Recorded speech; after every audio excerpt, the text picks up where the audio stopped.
आत्मन मैं बहुत कुछ सद में उठा चुकी और इन हर घड़ी की मुसीबतों से तंग आ चुकी।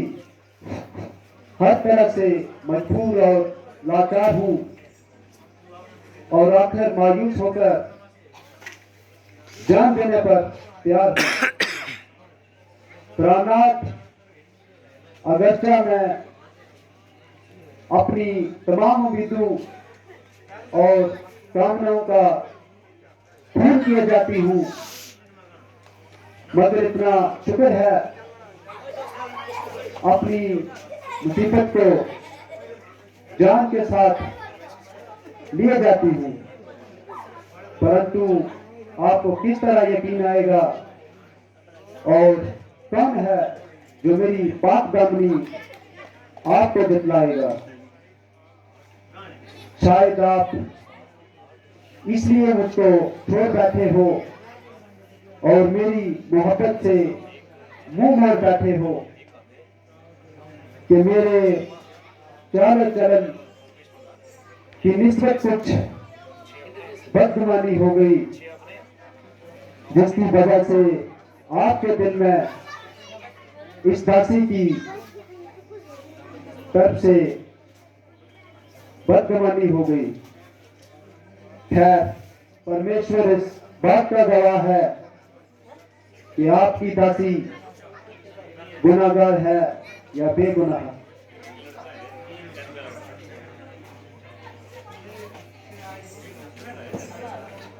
इस वक्त तमाम राक्षसनियां सो रही हैं और बिल्कुल काफिर हो रही हैं। ऐसा मौका फिर हाथ में आएगा और इसी वक्त कोई देखने भी ना आएगा।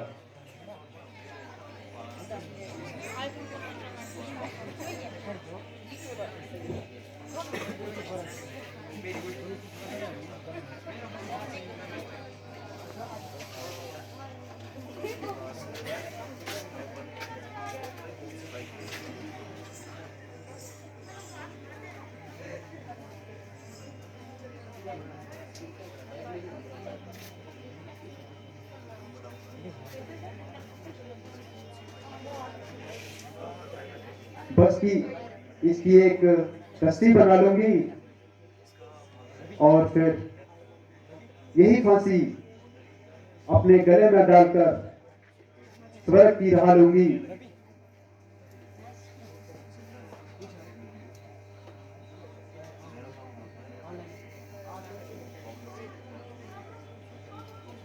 ऐ परमात्मन, मैं आए दिन की मुसीबतों से तंग आकर खुशी से मरना मंजूर करती हूं, मगर आखिरी दफा आपसे इतनी प्रार्थना जरूर करती हूं कि अगर मैंने तमाम उम्र में कुछ धर्म किया हो या कोई ऐसा शुभ कर्म किया हो जिनसे मेरी कुछ शुभ गति हो, तो अगले जन्म में भी श्री रामचंद्र जी मेरे पति हूं।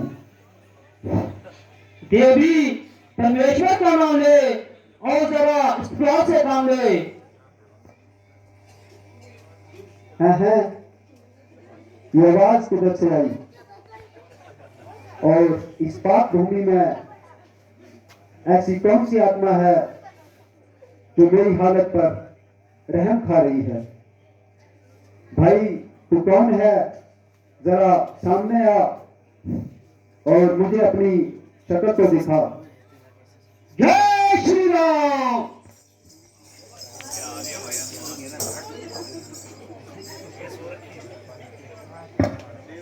माता जी, ये आप क्या कर रही हैं? और धर्मात्मा होकर भी ऐसी पूरी मौत मर रही है। माना कि इस आखिरी जान को सख्त से पाप है, मगर खुदकशी करना भी तो पाप है। भाई तुम्हारा क्या नाम है? मेरी तो तुमसे कुछ जान पहचान भी नहीं। माता जी, मैं श्री रामचंद्र जी का एक छोटा सा सेवक हूं और मेरा नाम हनुमान है।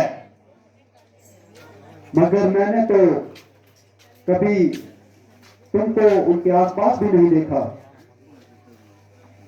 जरा नजदीक होकर अपनी शक्ल तो दिखाओ।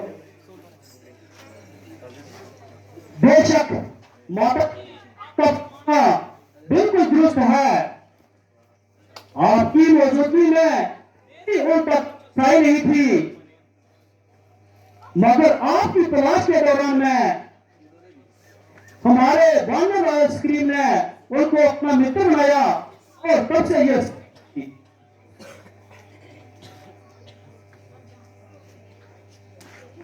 दूर दूर एक हजार दूर मैंने तुमको जान लिया और अच्छी तरह पहचान लिया। अरे मकान, वो वही था जो मैं गत्ती खा गई और तेरे धोखे में आ गई। मगर अब तू लाख बातें बना और हजार भेष बदल कर आ, तो मैं मिट्टी को छूकर भी बता दूं कि ये बेईमान रावण की कब्र है और तेरी इन चालाकियों की मुझे सब खबर है। माता जी, आपको भी सच्ची बदगुमानी है, मगर आप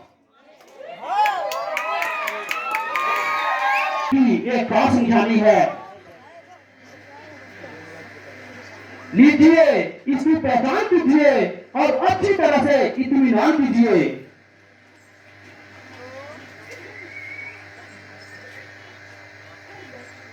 आह, मेरे प्राण प्यारे की अंगूठी, मेरी किस्मत के साथ तू भी मुझसे ऐसे रूठी कि तुझको मेरे हाल पर कुछ दया न आई और इतनी मुद्दत के बाद आज शक्ल दिखाई।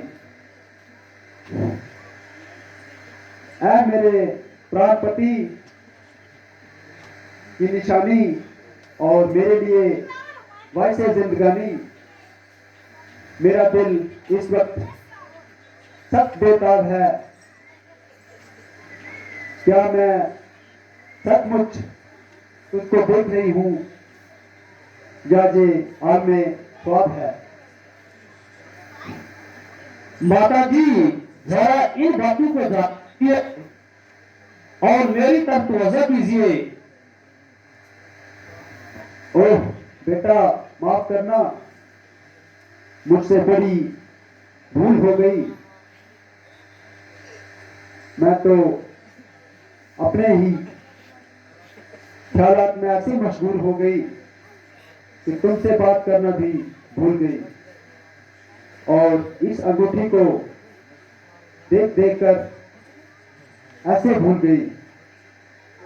बदगुमानी की वजह से जो अनुचित शब्द मेरे मुंह से निकले हूं, उनके लिए सख्त शर्मसार हूं और तुमसे हाथ जोड़कर माफी की ख्वाहिशगार हूं। माता जी, मुझे आप ज्यादा शर्मसार न कीजिए। मैं तो आपका एक नाचीज सा खिदमतगार हूं और आपके लिए जान देने को भी तैयार हूं।